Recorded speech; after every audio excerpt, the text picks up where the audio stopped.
ইরানকে ভেঙে ফেলার পরিকল্পনা ছিল যুক্তরাষ্ট্রের, কিন্তু এখন সেই যুদ্ধেই আটকে গেছে ওয়াশিংটন। এমনটাই দাবি করেছে ইরানের শীর্ষ নিরাপত্তা কর্মকর্তা আলী রালিজানি।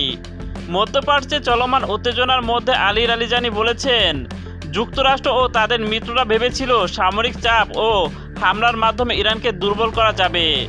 এমনকি ইরানের শাসন ব্যবস্থা ভেঙে দেওয়া এবং নেতৃত্ব সরিয়ে দেওয়ার পরিকল্পনাও ছিল তাদের।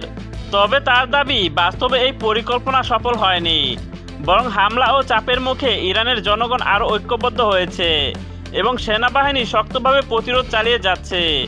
লারিজানি আরও সতর্ক করে বলেন, যদি কোনো প্রতিবেশী দেশ তাদের ভূখণ্ড বা সামরিক ঘাঁটি ব্যবহার করে ইরানের ওপর হামলা চালাতে দেয়, তাহলে ইরান পাল্টা জবাব দিতে দ্বিধা করবে না। মধ্যপ্রাচ্যে বাড়তে থাকা এই উত্তেজনা নতুন করে সংঘাতের আশঙ্কা বাড়াচ্ছে বলে মনে করছেন বিশ্লেষকরা।